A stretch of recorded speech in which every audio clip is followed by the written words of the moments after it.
Good morning, everybody. Today's lecture in the morning, you have a class on pyrexia of unknown origin and with special reference to one etiological agent of PUO, that is Brusella. So, first of all, I'll just let you know what is the definition, which you must know. What is the definition of PUO, pyrexia of unknown origin? As the word itself is explanatory, pyrexia, which is meaning fever, an unknown origin when we do not know the cause of the fever.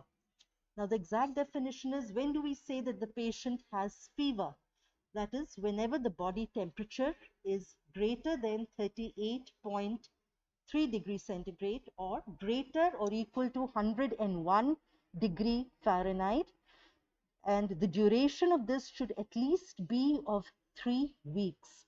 The patient should not be in a known immunocompromised state, and the diagnosis has been unestablished despite a week of inpatient investigation. So you understand the three key points: fever greater or equal to 101 degree Fahrenheit, duration should be of more than 3 weeks, and thirdly, we should not have been able to establish the diagnosis, the cause of the fever, despite 1 week of inpatient investigations.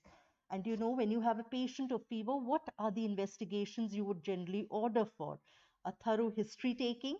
You'll ask where the patient, his occupational history, which area does he belong to, is that area endemic for something, and then the detailed physical examination and other investigations like a CBC count, a complete blood profile, ESR, CRP levels, platelets, TLC, DLC, hemoglobin, etc., electrolytes, the liver function tests, the kidney function tests, so on and so forth, rheumatoid factor, urine culture, a very important thing to be done, blood cultures, and chest x-rays. And then also we don't get the cause, we go on to more techniques, more extensive investigations like ultrasonography, the CT scans, so on and so forth.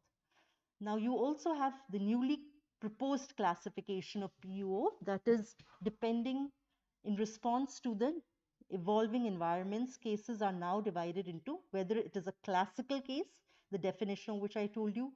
It could also be classified as nosocomial PUO when the patient acquires it at the time his hospital stay of greater than 24 hours, but at the time of admission, he was not incubating any sort of infectious cause. It could be neutropenic PUO, and also with the changing the scenario of HIV-associated PUO. Now, what are the causes of PUO? You have, broadly speaking, the infectious and the non-infectious causes. In the non-infectious causes, we are not going to be dealing with those today.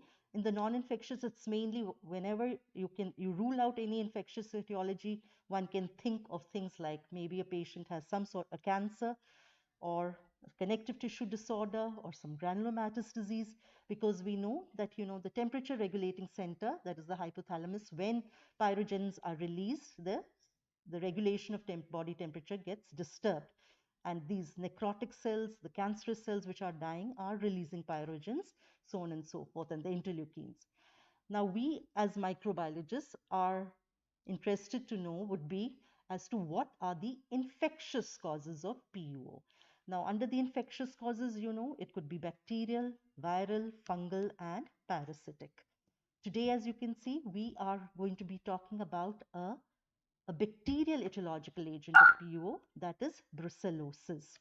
Now, some of the potential causes, infections presenting as PUO, could be, if we think of bacterial, yes, leading cause in India would be, you must rule out Mycobacterium tuberculosis.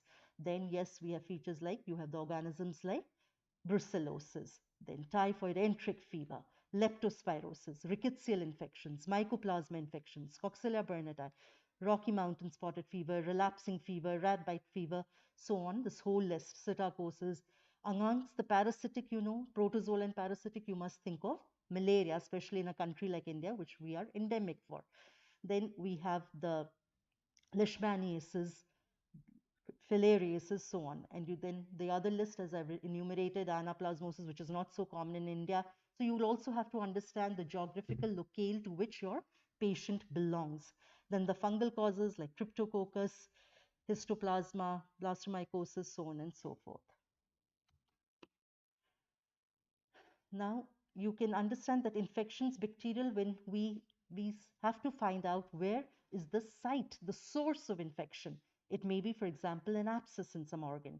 It could be intra-abdominal abscesses, osteomyelitis, infective endocarditis, another important cause of PUO, biliary system infections, UTI. The most important, whenever a case of PU, get a urine culture done.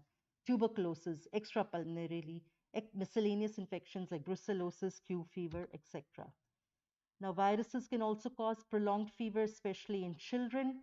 And we have in viral etiologies, we think of in PUO, causes could be CMV, infectious mononucleosis, hepatitis, HIV. Fungal, again, incidence has increased because of the changing scenarios of increased antibiotic usage and immunosuppressive therapy. Some common causes fungal agents of PUO are histoplasmosis, cryptococcal meningitis, candidiasis.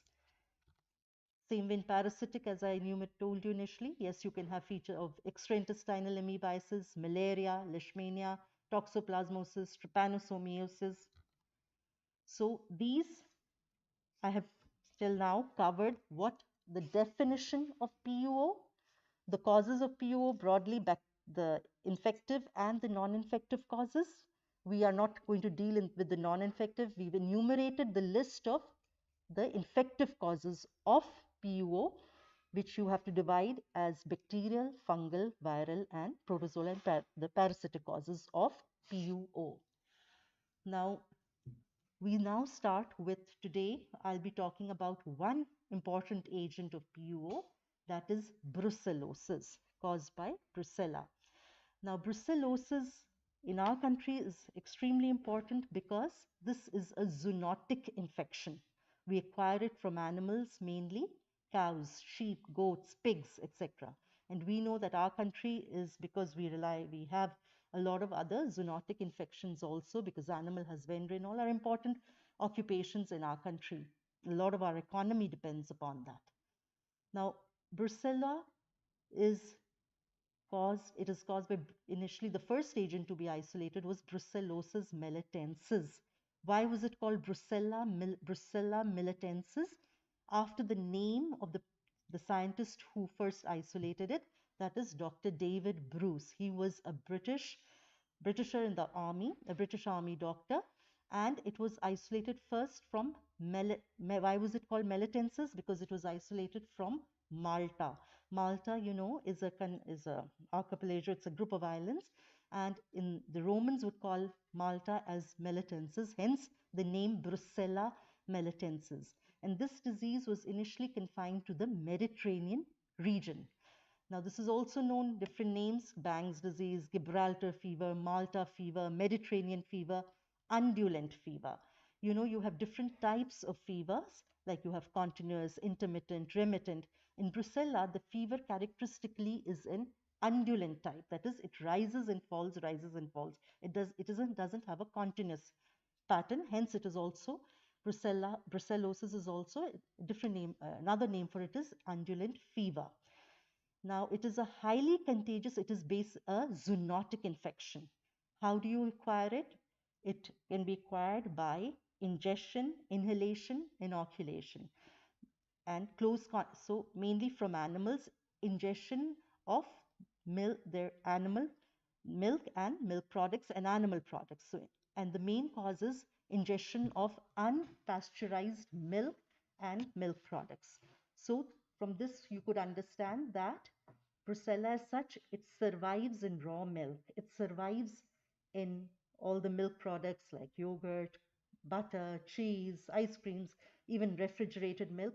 It does not survive in buttermilk, maybe because of the pH, it gets destroyed. So the way to destroy this bacteria is by pasteurization of milk. It gets destroyed during pasteurization. That is why it is not safe to drink unpasteurized milk. You can also get it by eating the meat of infected animals, close contact with their secretions, and hence the people, since it's a zoonotic infection, for all zoonotic infections, you know, who are the ones who are more prone to acquire these infections? It's mainly the farmers. So that is why they say we must, when you take the history of the patient, you must also ask the occupational history. So zoonotic infections in general, the people who are more at risk of acquiring them are obviously those who are in contact with animals. So this could be right from farmers to the veterinarians, to the butchers, to the abattoir workers. They are the ones who are more prone to acquire Brucella infection. So and us mainly by the ingestion of milk and milk products. Now, this is Brucella, as you can see, transmitted from, as I said, the farm animals, mainly the cows, goats, sheep, pigs. This, as I said, why was it called Brucella? It is because of Sir David Bruce, who isolated this organism in 1887. He was a British soul who died from the disease in Malta. This bacterium was renamed Brusella melitensis in his honor. Now, as you can see, initially the name which was given to it was Micrococcus melitensis. This is because Brucella on a gram stain is a gram-negative cocobacilli. It is extremely small. Hence, initially it looked more like a coccus to him. Hence, it was named Micrococcus melitensis. But now we know that Brucella is a gram-negative cocobacilli, which is aerobe. It is non-capsulated, non-sporing, non-motile. It is catalase positive. It is a urease positive organism and also oxidase positive. So you must remember these key properties: gram-negative cocobacilli, non-capsulated, non-sporing, non-motile, catalase positive, urease positive, and also oxidase positive. This is very fastidious organism. It does not grow on our simple culture media. It takes a long time to grow, and biochemically also it is relatively inert. Now, under the genus Brucella, we have as such, there are 10 species, but the 3 species predominant which infect man are Brucella melitensis, Brusella abortis, and Brusella suis. As the name indicates, melitensis is from sheep and goats, abortis is from cows and cattle, and Brusella suis is from pigs. We also have Brusella canis from dogs. The others are not causing human infections. And remember, there is no human-to-human transmission of infection. Now we have the Brusella Bortis, which was isolated first by the Danish veterinarian Bang. Then we have Brusella maltese, Dr. Zemmet. He's described it as a source of contagious abortion and in animals. And now we know that in 1920s, till then, the relatedness of Malta fever and Bang's disease was recognized by AIIMS. Now, the popular name, the undulant fever, as I said, originates from the characteristic wave-like nature of the fever, which rises and falls over weeks in untreated patients. And in the 20th century, this name, along with brucellosis, gradually replaced the 19th century names. That is, it was initially called Mediterranean fever because it was confined to the regions of around the Mediterranean Sea, and also the Malta fever because that was where it was first isolated. Now, bacteriology, as I said, it is a gram-negative cocobacilli. Hence, it was initially termed as micrococci. It is aerobic, non-motile, non-sporing. Most Brucella species contain 2 chromosomes, and the species variation it depends upon their biochemical properties, their serological properties, features like, whether one is the animal host, as I said, abortus melitensis suis, different animal hosts. They differ in their pathogenicity, their requirements for H2S, their requirements for CO2, their susceptibility to dyes, their susceptibility to the phages. Now, Brusella abortus requires CO2 for its growth. Now, it does not really grow. It's a fastidious organism requiring a prolonged incubation period of more than 4 weeks. Now, most important is you also must remember that Brucella are intracellular bacteria, which basically infect the cells of the reticuloendothelial system. And as I said, it is catalase, oxidase, nitrate reductase, and urea positive.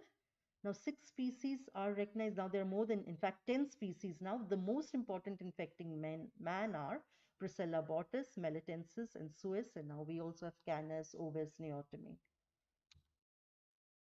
So this is, as I said, Brusella abortus, mainly in the cows.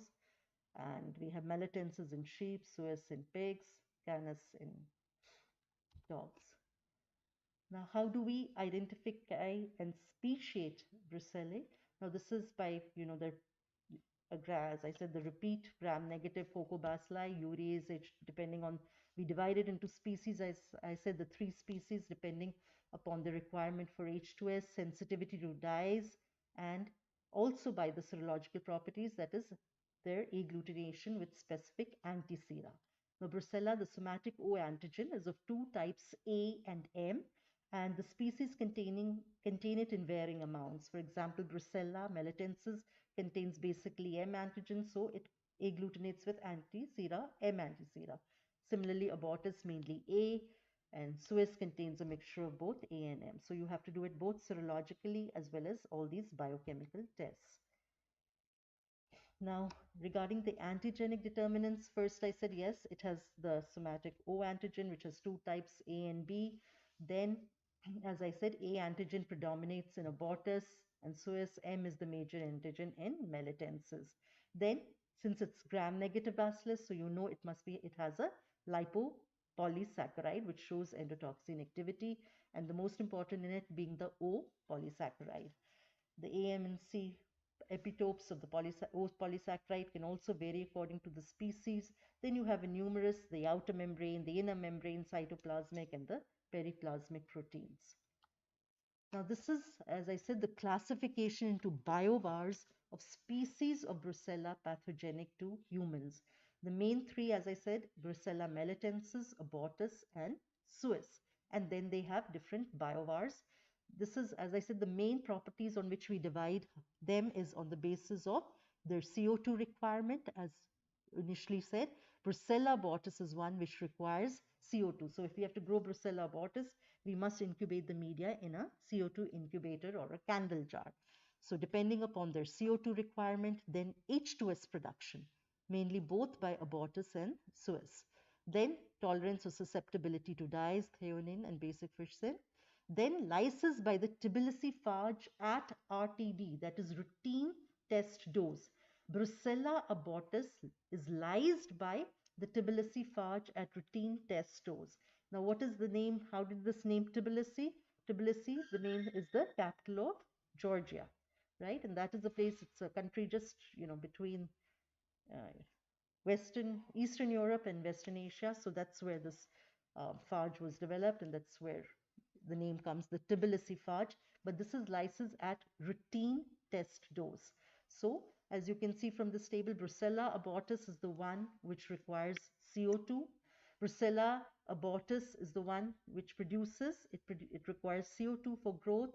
It produces H2S, and it is lysed by the Tbilisi phage at routine test dose.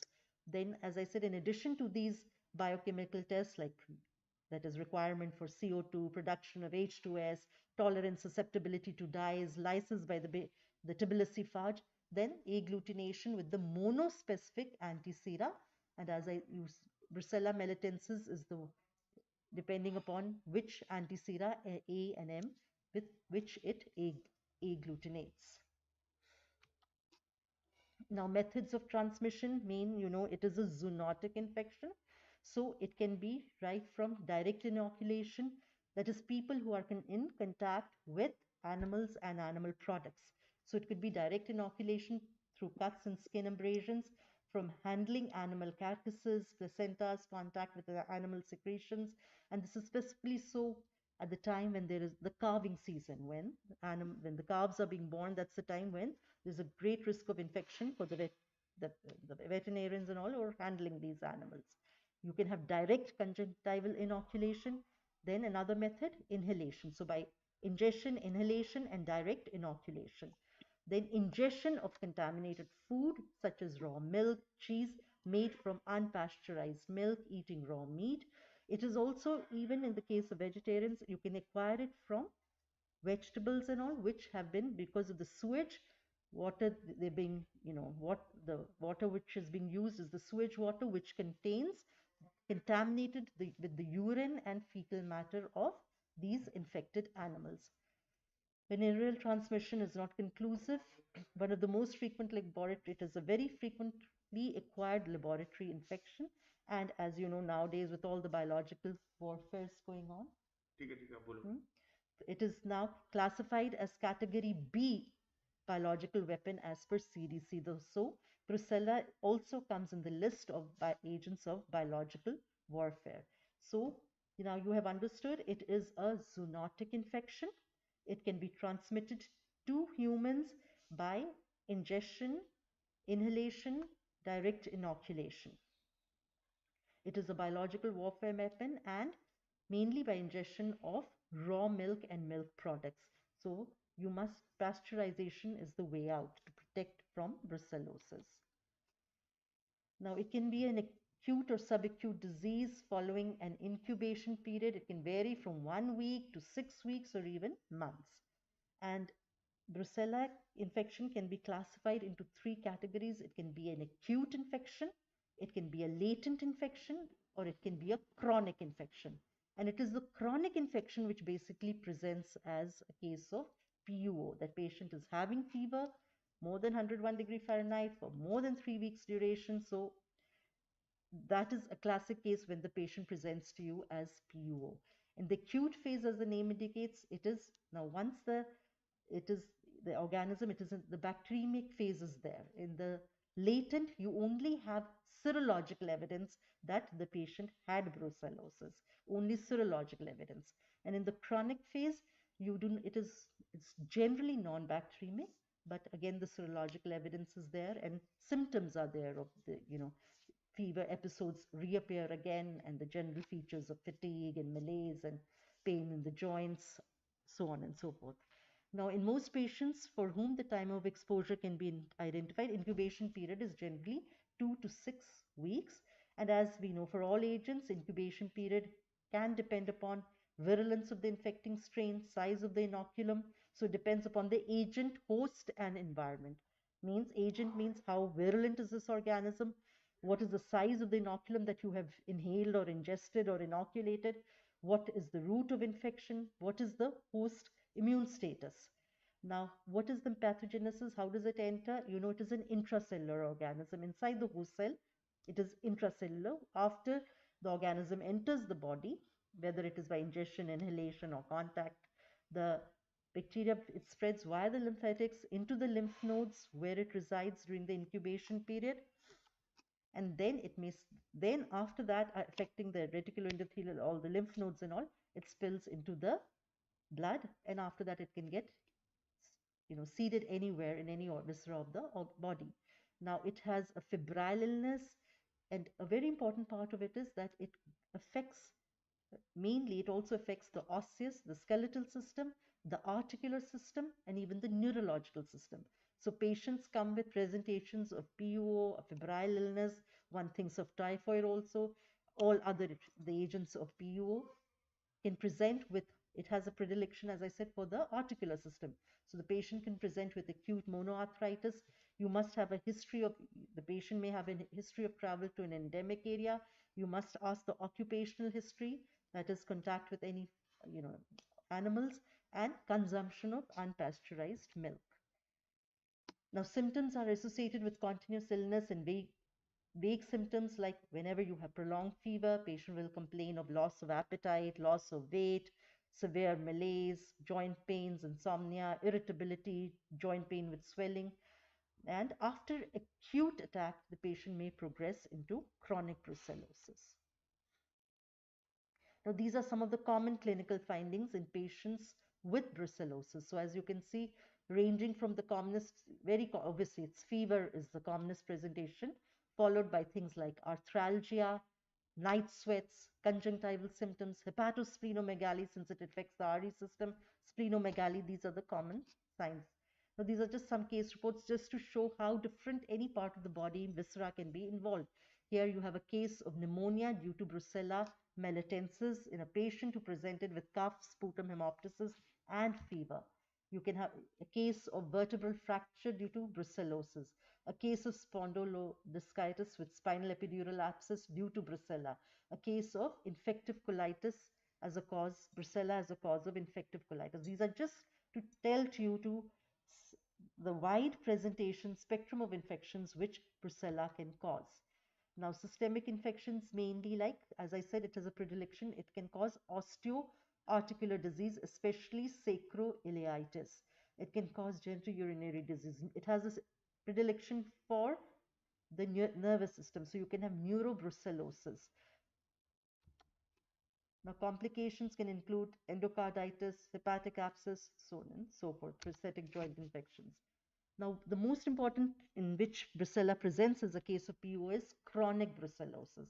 Now, here you have the presence of granulomatous hepatitis, microabscesses, bone marrow granulomas, and relapses can occur. 10% of patients relapse after therapy, even after a prolonged course of antibiotic treatment. Now, this is the worldwide incidence. This map shows us the worldwide incidence of human brucellosis. So, as you can see, it is around here in the Mediterranean region, very less in North in the Americas and all. India, we do not. It is the possibly endemic, but as you can see, the yellow color code, we don't have much data available from India, but definitely it would be present as a zoonotic infection. We have a lot of zoonotic infections here.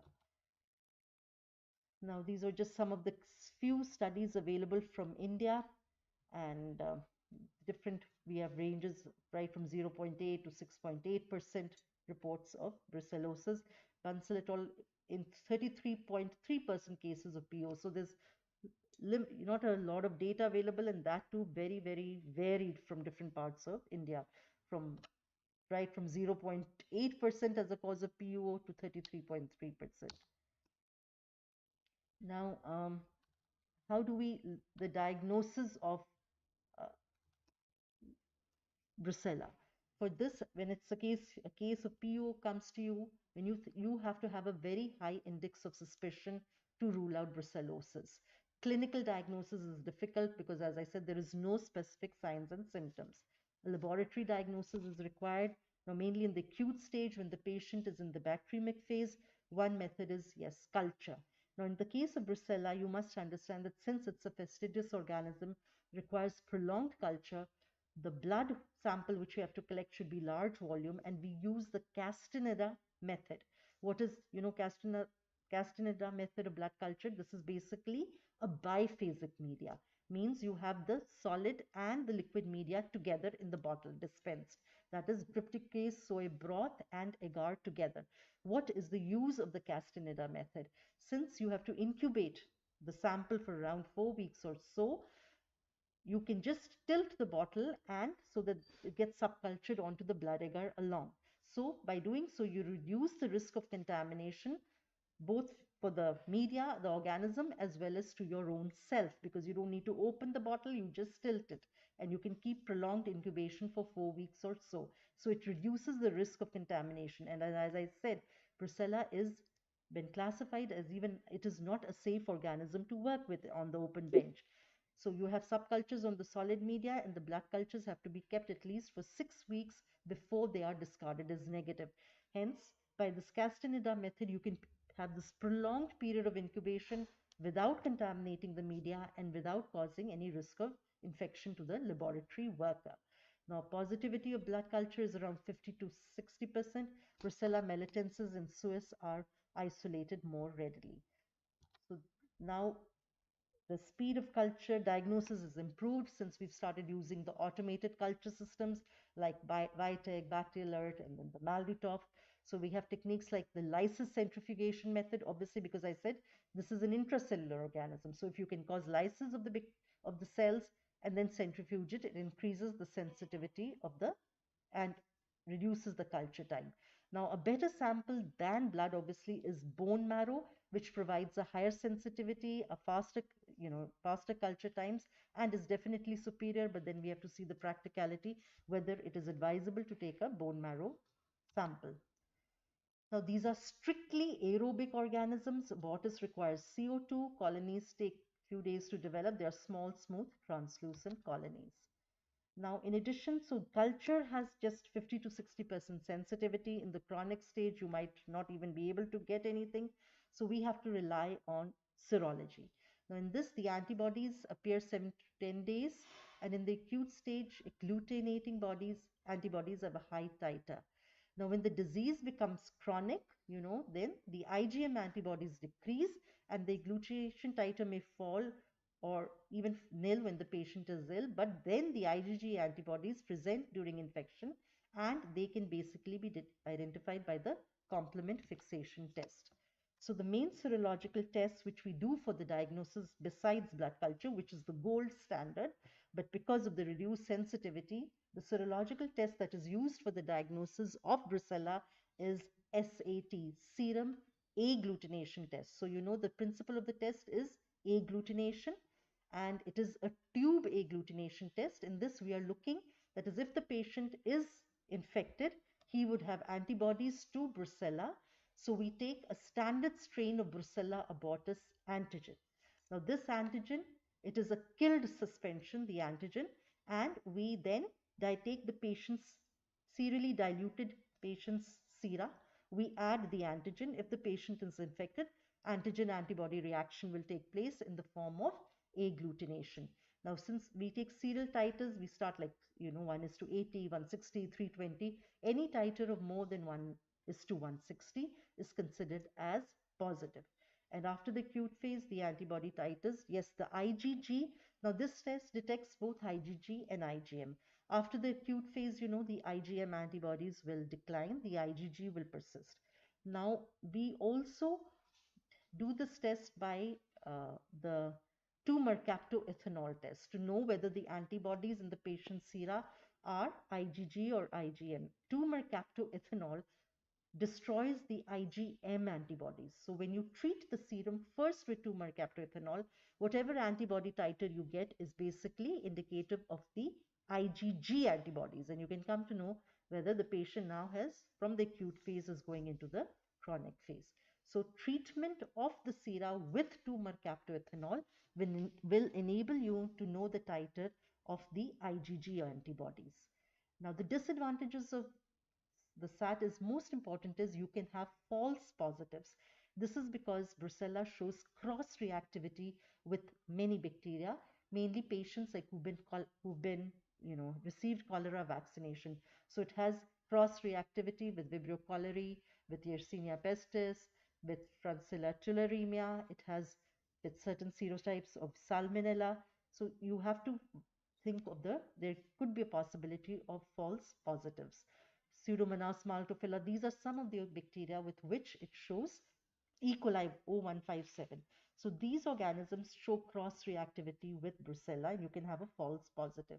Now, another basic problem in the serum agglutination test is the prozone phenomenon, that is the blocking antibodies which prevent serum agglutination. So you can get false negative tests. So how do we remove these blocking antibodies? For this, when the patient's sera has to be first treated by heating at 55 degree for 30 minutes to rule out blocking antibodies, so to prevent the prozone phenomena.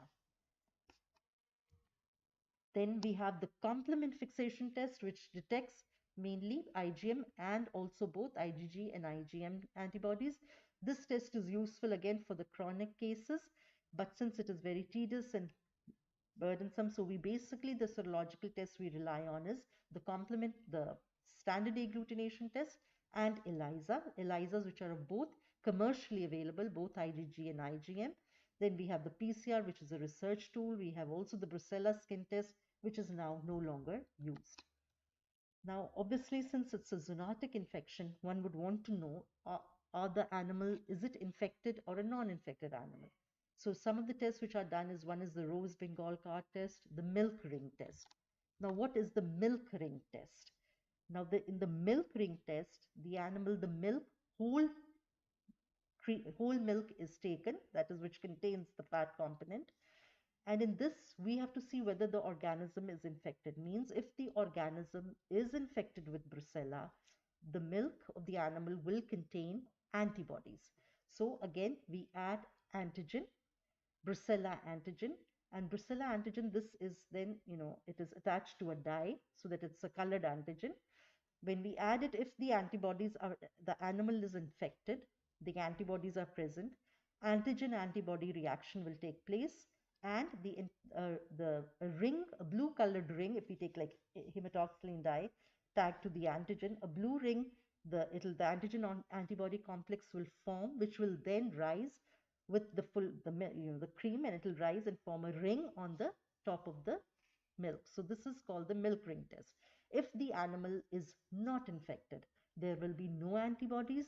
The antigen will simply just diffuse in the milk and the color of the milk will turn blue.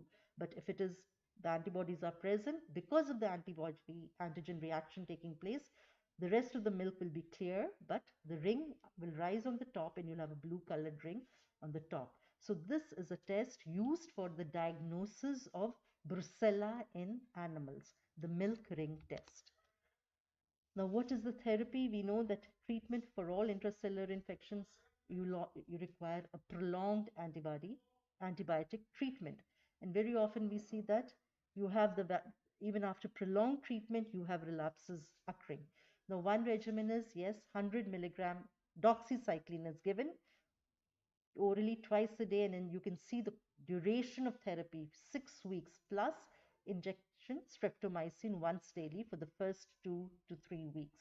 Another is doxycycline plus maybe rifampicin can also be given. In children, you cannot give doxycycline, so we replace it with cotrimoxazole. So you basically to say that since it is an intracellular infection, you require prolonged antibiotic therapy ranging from almost a 1.5 month to 1.5 month. Now, how do we prevent? You have to control in domestic animals. Now, countries like Australia, New Zealand, Canada, their animals, their herds are Brucella free, in fact. And we don't have a good vaccine for humans, but in animals are immunized. They're using the Brusella Bortis strain 19 and Melitensis strain Rev 1. And for us, yes, for animals also one is the immunization. Second is do not consume raw milk, only pasteurization of milk. Pasteurized milk should be used, and in laboratories, we must follow strict biosafety precautions. So to conclude, Brucella is a zoonotic disease called brucellosis. The disease spreads from animal to man and does not spread from man to man, so no man-to-man transmission. Acute brucellosis causes undulant fever. That's why it was also known as undulant disease also, hence called undulant fever. And Brucella, as I said, are cocobacilli, which require 5 to 10%, especially abortus. There are 3 important species which mainly infect man, that is Brucella melitensis, abortus, and suis. Now, this organism produces basically, it is an intracellular organism infecting basically the reticuloendothelial system. So it produces granulomatous lesions in the RE system, liver, spleen, and bones. It can cause both acute infections, and later the infections become chronic. The gold standard, yes, is blood culture, but we mainly rely on serology. IgM antibodies appear during the acute phase of infection and then disappear completely. It is the IgG antibodies which are seen in the chronic infection. And the main serological tests, as I said, which we use are the SAT, serum agglutination test. If you want to know the level of IgG antibodies, we treat the sera with tumor captive ethanol to destroy the IgM antibodies. And then we have the complement fixation test, which is outdated, and mainly now serologically, we rely on the commercial ELISAs, which are both the IgG and IgM types. And in animals, to prevent the disease, we have to vaccinate them, even to avoid abortions and all. And in humans, we must have milk should be pasteurized to eliminate the spread of brucellosis to man. Thank you.